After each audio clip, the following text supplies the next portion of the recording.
அடியேன் ராமானுஜதாசன். அனைவருக்கும் வணக்கம். இன்னைக்கு நம்ம ராமானுஜ நூற்றந்தாதியில் 19வது பாசுரம் பார்க்கலாமா?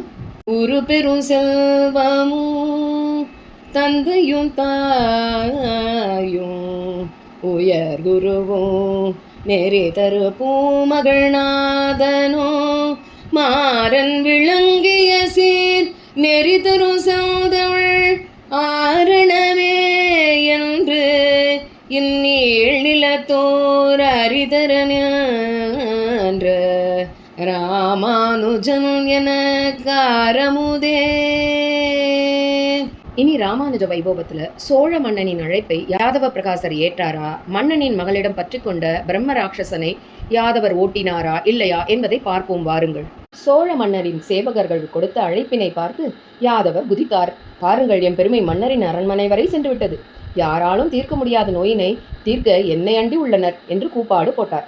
பின் சேவகர்களிடம், இந்த யாதவன் அந்த பிரம்ம ராட்சசனை போகச் சொன்னேன் என்று போய் சொல்லுங்கள், அது போய்விடும் என்றார். சேவகரும் மன்னனிடம் இதை போய் சொல்ல, மன்னர் தன் மகளை பற்றி இருக்கும் ராட்சசனிடம், யாதவர் உன்னை போகச் சொல்கிறார் என சொல்ல, அது பயங்கரமாக சிரித்து, இவன் போகச் சொன்னால் போய்விடுவேனா, அவனை வரச் சொல் என மன்னரும் ஆட்களை அனுப்பி யாதவரை அழைத்து வர ஏற்பாடு செய்தார். யாதவர், என்ன, நான் சொல்லியும் அது போகவில்லையா? நான் நேரில் வருகிறேன் என்று தன் சீடர்கள் புடைசூழ அரண்மனைக்கு வந்து அந்த பெண்ணின் முன்னால் அமர்ந்து மந்திரங்களை சொல்ல, அந்த பிரம்ம ராட்சசன் சிரித்து, ஏய், இந்த மாதிரி எத்தனையோ மந்திரங்கள் எனக்கும் தெரியும், உன் முன்ஜென்மமும் தெரியும், என் முன்ஜென்மமும் தெரியும், உனக்கு தெரியுமா என யாதவர் எங்கே சொல் என்றார். அப்பொழுது பிரம்ம ராட்சசன் சொன்னது, நீ முற்பிறவியில் உடும்பாக மதுராந்தகம் ஏரியில் இருந்தாய். திருப்பதி செல்லும் சில பாகவதோத்தமர்கள் போகும் வழியில் அந்த ஏரியின் கரையில் நிழலில் தங்கள் பசிதாகம் தீர்த்து சென்றனர். அவர்கள் சிந்திய உணவை உண்டும் தீர்த்தத்தை நக்கியும் பாகவத எச்சிலை உண்டதால் நீ இப்பொழுது இப்படி ஒரு உயர்ந்த பிறவியை எடுத்துள்ளாய். ஆனால் அந்த உடும்பின் குணம் மட்டும் உன்னிடம் போகவில்லை. நான் முற்பிறவியில் ஒரு அந்தணனாக இருந்தேன். மந்திரங்களை தவறாக உச்சரித்ததால் இப்போது ராட்சசனாக இருக்கிறேன்.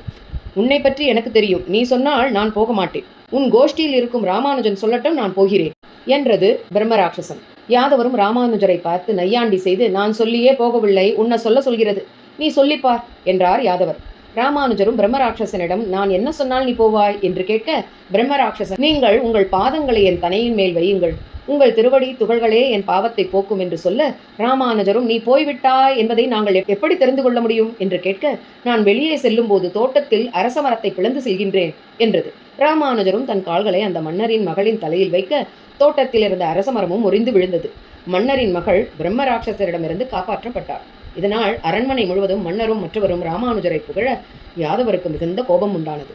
அன்று முதல் வகுப்பில் வேதங்களுக்கு தன் இஷ்டம் போல் பொருள் சொல்ல அதை பொறுக்காத ராமானுஜர் அதை எதிர்க்க, இனி என் வகுப்பில் நீ இருக்காதே, வெளியே போ என்றார் யாதவர். ராமானுஜரும், எனக்கும் இருக்க பிடிக்கவில்லை, நானும் போகிறேன் என்று சொல்லி வெளியே வந்தார். காஞ்சிவரதன் தான் சொன்ன சொல்லை காப்பாற்றினார். அரங்கனும் நன்றி சொன்னார். மேற்கொண்டு என்ன ஆயிற்று என்பதை அடுத்த பகுதியில் பார்ப்போம்.